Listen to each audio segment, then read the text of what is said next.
Hi everybody, welcome to my review for Wolfman, which arrives on 4K Ultra HD Blu-ray from Universal on March 18th, which is this upcoming Tuesday if you're watching this just as it posts. I'd like to thank my friend Mandy out there for sending this to me for review.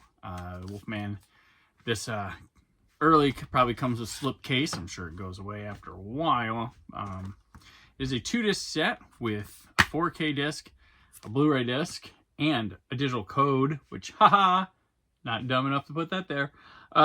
Both discs feature all the bonus features. So, well, that was weird. Features all the bonus features. Okay. Anyway, this can be pre-ordered, using the Amazon Associates link that's down in the description of the video. Let us talk Leigh Whannell's Wolfman. This movie, it's an interesting take. I admire the hell out of trying something different and what he's attempting to do here, crafting a wolf tale based on more of a body horror aspect, akin to The Fly. It's the obvious inspiration for this one, which treating the wolf as a disease type thing is interesting, and we've all loved werewolf movies a lot. We always bring up the transformations when we're talking about them too, and how that was. And so he made a movie based on a single long gestating transformation via like a virus disease, a thing like that, which has also there's clear COVID implication, things like that, that go on with this, being out in nature by yourselves with nowhere to go, and somebody, suffering horribly from these things probably is attuned to, modern events and things like that. But the makeup effects and stuff like those are pretty good. There's some neat stuff with like the Wolfman vision and the sensory things, but overall something just lands flat for me with this movie. There's a lot of uncooked ideas that happen here. The action sequences aren't that interesting, even though they have good setups. And there's a lot, we don't really learn much about these people. There's surface level generic stuff that, oh yeah, he likes his daughter, loves his daughter, okay, whatever, things like that. But it just, overall for me, it doesn't really work. I do like Chris Abbott. I've come around on him. Like he's quite good as he can be here, and I'm enjoying his presence. I used to get this kind of like off-putting nature from him, and I'm slowly, through interviews and seeing him in some things, I'm coming attuned to him more than I have before. Julia Garner's kind of in this movie. I think she might be a little bit miscast, but she does the best she can with it. But ultimately, there's really not a lot there, even though there's promise to have more there. But overall, this movie really falls flat for me. And if you want to hear me talk about this a little bit more in depth and for a longer amount of time, out now with Aaron and Abe. I was a guest on the episode discussing this movie opening weekend. So I will put a link to that in the description below as well, if you want to hear that full discussion. It's a good one. Because I'm really not a hater on Whannell. I was an optimist about this movie. I love his filmmaking. He has made 2 of my favorite films of the year they came out, in Upgrade and The Invisible Man. I can tell you already in 2025, in the month of March, that's not going to happen again. He's not going to do that. But oh well. Hey, it's an admirable effort. We'll go do something new or different next time. Best wishes to Mr. Whannell, who I'm a big fan of. Fortunately, I give this movie a 2 out of 5. Not great. Going on to the video, which is brought to you in its original aspect ratio of 239:1, HEVC/H.265 encoding for a 2160 4K picture. This looks pretty good, pretty darn good. Very good contrast in the darkness and stuff, with like little lights, digital displays, fires, things like that, having a nice pop, but a natural one and not like overdone. Good details, especially looking at the werewolf transformation. I'm showing you my hand, but there's hand stuff that happens in this movie, and I'm not talking about like backseat of the car in an alley stuff. I'm talking wolf transformation things. The Wolfman vision looks pretty cool in this, but in solid good details. Overall, I'm gonna give it a 4.5 out of 5 for the video on this. The Atmos track, which is where we're at next, along with the English SDH subs and the like.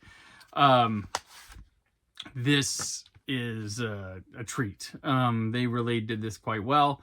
Very happy with how that turned out. There's stuff coming from like a wolf noise at the back corner. Like even the opening scene kind of gives you, it's like a preview for how great this Atmos track is going to be.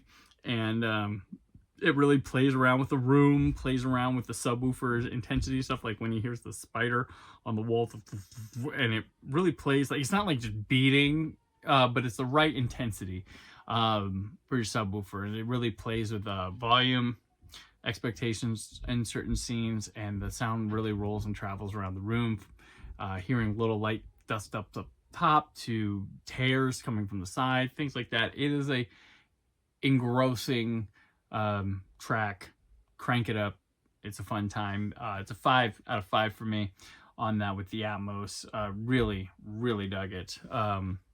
Oh, also, there is a Spanish and French audio track as well as English descriptive audio, and then Spanish and French subtitle tracks. Here we go. The bonus features, we'll move on to that next. This does come with a commentary from Lee Wanell. And then we have 4 featurettes. The first, Unleashing a New Monster, which runs about 8 minutes long. And this one's just kind of about where this came from, writing the film, and who's in it and what they're trying to do. And then sort of gives us more of like a Lee Wanell appraisal thing and stuff like that, and how they made this thing come across. The next one is Designing Wolfman. It's 9 minutes long. Obviously, it's a creature design featurette, which has some really cool stuff showing you behind the scenes and how they came up with it, from like a clay model to putting like prosthetic hands, like a bust from here, and they show them filming it and stuff like that, and how it inserted in the movie. Really groovy stuff here. Hands-on horror. This one is runs about 7 minutes, and it's a stunts one. We're showing people doing actual practical stunts, how they do them, a lot of behind the scenes footage and appreciation for that. And then we have Nightmares and Soundscapes, which is 7 minutes as well. This is about the sound design of the film, which I was talking about before, but one of the coolest aspects that I liked about this is that when they were filming stuff outside in the woods, they would have a hidden speaker to really give a sense of realism to the actors. So they weren't just having a guy off set going roar and them running. So that's really cool. And I really, while these are short featurettes combined together, and the value of what they're giving you in terms of interviews, there's 2 different Christopher Abbott interviews in here talking about things, and there's obviously stuff while they're making it and after they've made the film. I'm going to give this a 4 out of 5. Really good stuff here, especially for a newer release and a movie that didn't do very well at the box office. So kudos to that. Let's review here. Let's go back through it. So the film, not a fan, 2 out of 5. The video, I give it a 4.5 out of 5. The Atmos, a 5 out of 5. And then the bonus, I give a 4 out of 5. Overall, there's like a really strong pull here, but I'm going to give this a 4 out of 5, mainly because I don't want the movie itself to sink how good a work is done on the disc. So I should have probably given it a 3.5 out of 5 without how low my film score is, but because I was really happy with the extras, the presentation of the film, I'm going to give it a 4 out of 5. And for those of you fans of this, pick it up. Maybe you wait for a sale or something like that. But this is a great all-around release for the film itself. I wish the film was better. Maybe I'll warm to it down the road, but I think this is a really good release for everything like that. So yeah, appreciate you checking out this review. As I mentioned below, you can order the film, this 4K release. There's also a steelbook, but I was sent this one. Thank you, Mandy.